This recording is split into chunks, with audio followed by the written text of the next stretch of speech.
you mentioned the two agents and one that may be coming soon. So, Dr. Mehta, how do you decide which TPO receptor agonist to use? Well, I think that's also a situation where we don't have a lot of guidance about one versus the other directly as far as sure, they'll never be compared to each other, and they shouldn't be. Yeah, they shouldn't be.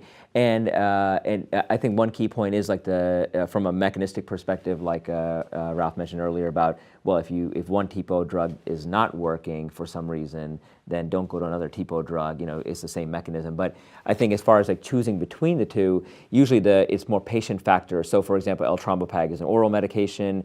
There are some things that we have to be mindful of, like not taking it has to be taken on an empty stomach, either 1 hour pre-meal or 2 hours post-meal, so that the patient has to know about the bioavailability side as far as when to take the medication. Mm-hmm. But as an oral medication taken, that can be very useful for the patient who maybe doesn't want to come to the clinic on a very regular basis, or sure. like we mentioned earlier, in North Carolina, where we routinely have patients who drive from an hour plus away sure. to see us. That can be very appealing that they take an oral medication, just like the appeal of a lot of oral oncolytic drugs that we have nowadays.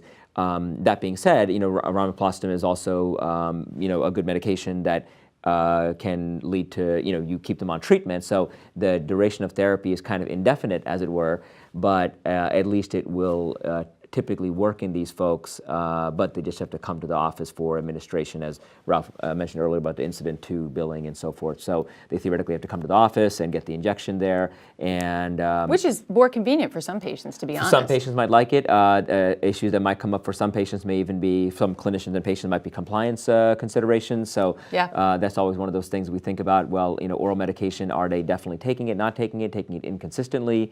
Right. So these are considerations where we might say, okay, well, if it's not a big inconvenience for the patient to come to the clinic, then perhaps that's a nice place to get a quick injection by your nurse. Yeah. And therefore, the patient received the exact dose that you were administering for the patient. Right. So, and the other thing with ramiprostim is at least you can just like with L-trombopag, you can tailor the dosage based on the response to the platelet count. So, just make a couple of other comments, and that is that you really only have 3 dose levels, to your point, with L-trombopag, 25, 50, and 75 milligrams, where you can really better fine-tune or fine-adjust the ramiprostim between 1 and 10 micrograms.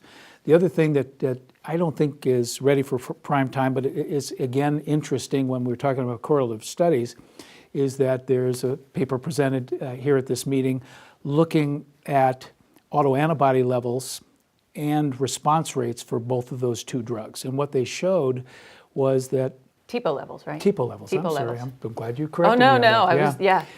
Because I saw the paper. Right. So for those patients who had normal TPO levels, both drugs worked equivalent.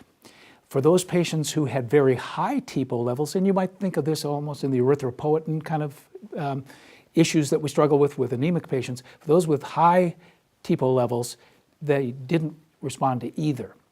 But those who had sort of medium levels responded better to ramiprostim than they did L-trombopag.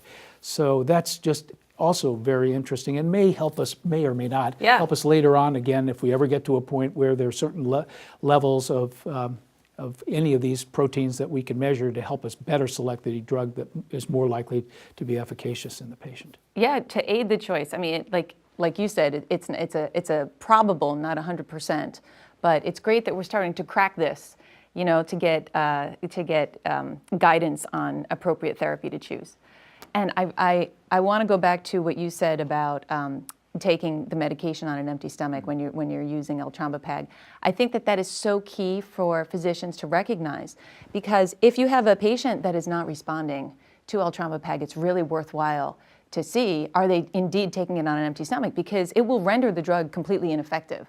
So, don't abandon ship, but make sure that people are taking it the right way. Exactly. I mean, I think it's, in a more globally speaking about chronic ITP, is that even though now we have multiple new FDA treatments over the past several years, but we still have a limited number of very effective options. So therefore, before we abandon ship and say, is the patient taking it correctly? Are they not taking it? So this might be guidance that, who knows, in our busy clinic day, or maybe the physician, the nurse, the pharmacist, whomever might have just somehow forgotten to mention it or didn't Yeah. reinforce it, or maybe the patient was doing it, then they kind of, fell off the wagon. That's so, true too. When yeah. people are on these drugs for years, and then they start some new, I don't know, protein shake or something. Yeah. And so, you lose a response. Oh, it actually might be because of something Or are they taking dietary. it at all?